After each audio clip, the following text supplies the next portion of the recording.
Halo guys, selamat datang di YouTube channel gue. Kenalin, nama gue Michael. Nah, di YouTube channel ini gue sobat bahas tentang fitness maupun diet. Jadi buat lo yang lagi menjalankan diet, naik turunin berat badan, atau lagi mau membangun massa otot, bisa subscribe channel ini. Nah, pada pembahasan kali ini gue pengen bahas apakah makronutrisi seperti protein, terus lemak, sama karbohidrat itu mempengaruhi pada saat kita menurunkan berat badan.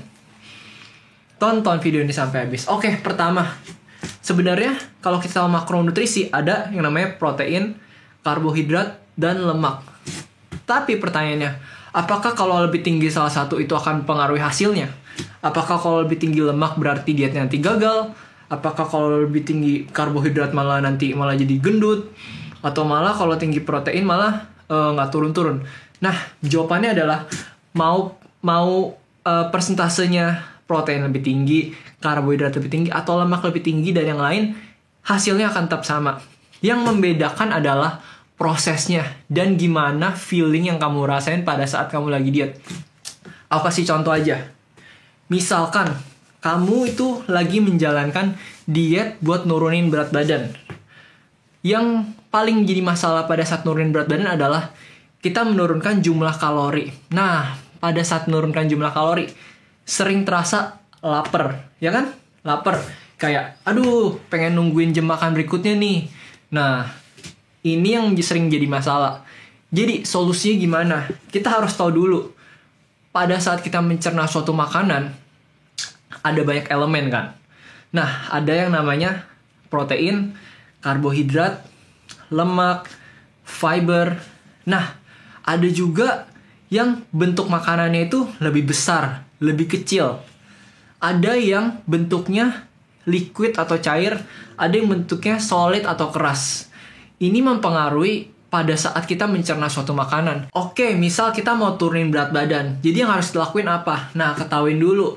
Kalau misalkan makanan yang kita konsumsi harus akan tinggi akan protein, lemak secukupnya, dan juga fiber. Dimana 3 komponen ini bakal memperlambat proses pencernaan kamu. Apalagi kalau ini bukan dalam bentuk liquid alias dalam bentuk solid atau padat. Apalagi kalau misalkan bentuknya itu, volumenya itu besar. Nah, itu sangat bagus banget buat nahan rasa lapar. Jadi, misalkan kamu udah makan nih. Nah, buat proses ke makan berikutnya, rasa lapar itu dapat tertahankan ketimbang kamu makan terlalu banyak karbohidrat. Nah, bakal lebih cepat kerasa lapar. Pernah kan teman-teman kayak, gue udah makan nasi banyak nih, kenapa gue tiba-tiba berasa lapar lagi, padahal gue belum waktunya makan lagi, pas lagi diet turunin berat badan. Nah, itulah penyebabnya. Beda hal kalau misalkan kamu lagi naikin berat badan dan kamu mau performa latihan kamu itu bagus, tapi kamu pengen perut kamu tuh gak terlalu berasa kekenyangan. Nah, karbohidrat itu perlu dikonsumsi lebih banyak daripada yang lain. Bukan cuman karena pencernaannya lebih cepat aja, dan juga dari segi, ingat, bensin utama manusia, karbohidrat. Bensin keduanya, lemak. Oleh sebab itu, beda kondisi, beda strateginya. Ini pun sebenarnya beda ditentukan oleh banyak hal juga. Misal, hormon, faktornya juga banyak. Ada juga kamu mengkonsumsi suatu obat, itu juga mempengaruhi. Dan juga hal-hal lainnya. Nah, jadi yang perlu kamu ingat pada saat kamu menurunkan berat badan, makronutrisi secara keseluruhan, selama kalorinya itu tercapai goalnya, misalkan kamu lagi pengen nurunin berat badan, berarti kalori defisit, kalori lebih mempengaruhi.